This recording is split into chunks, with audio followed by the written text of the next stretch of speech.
नमस्कार मित्रांनो, आज आपण ऐकणार आहोत श्रद्धेची आणि एका लहान मुलीच्या निष्ठेची एक अतिशय हृदयस्पर्शी कथा.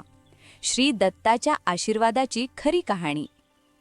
एका शांत गावात हळुवार टेकड्यांच्या कुशीत आणि झुळझुळ वाहत्या नद्यांच्या काठी अंबिका नावाची एक छोटी मुलगी राहायची. तिची आई आजारी होती आणि वडील शहरात नोकरीसाठी गेलेले. तरीही अंबिकाचे मन मात्र श्रद्धेने आणि आशेने ओतप्रोत भरलेले होते. तिला गावातील दत्त महाराजांच्या मंदिराची खूप ओढ होती. ती नेहमी विचार करायची, काय देव खऱ्या अर्थाने गरजू लोकांची मदत करतो? एक दिवस तिच्या आईची प्रकृती खूपच गंभीर झाली. घरात पैशांचा तुटवडा होता. अंबिका धावत मंदिरात गेली. मंदिराच्या पायऱ्या चढली, हात जोडले आणि अगदी हळूच आर्त स्वरात बोलली, हे दत्त महाराज, माझ्या आईला आरोग्य लाभो. हे सर्व तुमच्या इच्छेनुसार असेल तर.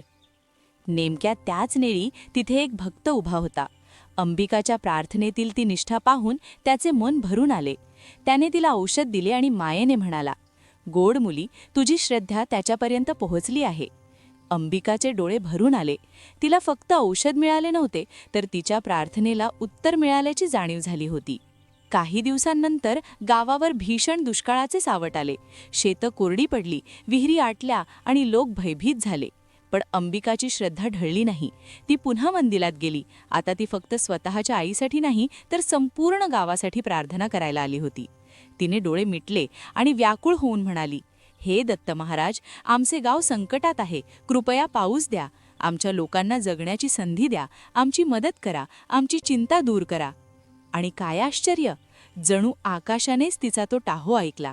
काळे ढग जमा झाले आणि रिमझिम पाऊस सुरू झाला. शेतं पुन्हा हिरवीगार झाली, नद्या वाहू लागल्या आणि गावकऱ्यांच्या चेहऱ्यावर आनंदाचे आश्चर्य दिसू लागले. अंबिका मात्र शांतपणे हसली.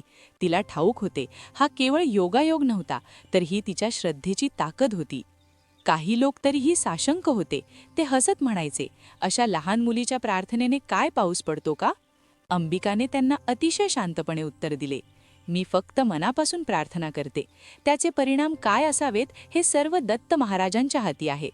काही दिवसांनी गावात एक आजार पसरला. ज्यांनी अंबिकाची थट्टा केली होती त्यांना अधिक त्रास झाला, पण जे लोक श्रद्धेने प्रार्थना करत होते त्यांना लवकर गुण आला. गावकऱ्यांना आता उमजले होते की अंबिकाची निष्ठा खरोखरच अद्भुत आहे. अंबिकाची आई आता पूर्णपणे बरी झाली होती. अंबिकाने गावकऱ्यांना एक मोलाची शिकवण दिली. ती मुलांना सांगायची, जर तुम्हाला दत्त महाराजांचे आशीर्वाद हवे असतील तर केवळ प्रार्थना करू नका, तर कर्मही करा, कारण देवाच्या कृपेमध्ये कर्माचाही मोठा वाटा असतो. ती सांगायची की श्रद्धा ही निष्क्रिय नसावी, तिला संयम, निष्ठा आणि प्रयत्नांची जोड लागते. दत्त महाराजांचे आशीर्वाद सर्वांसाठी आहेत. फक्त तुमचे हृदय प्रामाणिक, धैर्यशील आणि आशावादी हवे. लक्षात ठेवा, जीवन तुमची परीक्षा घेईल, पण अशा वेळी हात जोडून हृदयाने प्रार्थना करा. देव नेहमी ऐकतो. मित्रांनो, ही कथा तुम्हाला कशी वाटली? जर तुम्हाला ही कथा आवडली असेल तर व्हिडिओला लाईक नक्की करा. आपल्या मित्रपरिवारासोबत ही प्रेरणादायी कथा शेअर करा आणि अशाच नवनवीन कथा आणि आध्यात्मिक माहितीसाठी आमच्या चॅनलला सबस्क्राईब करायला विसरू नका. अवधूत चिंतन श्री गुरुदेव दत्त.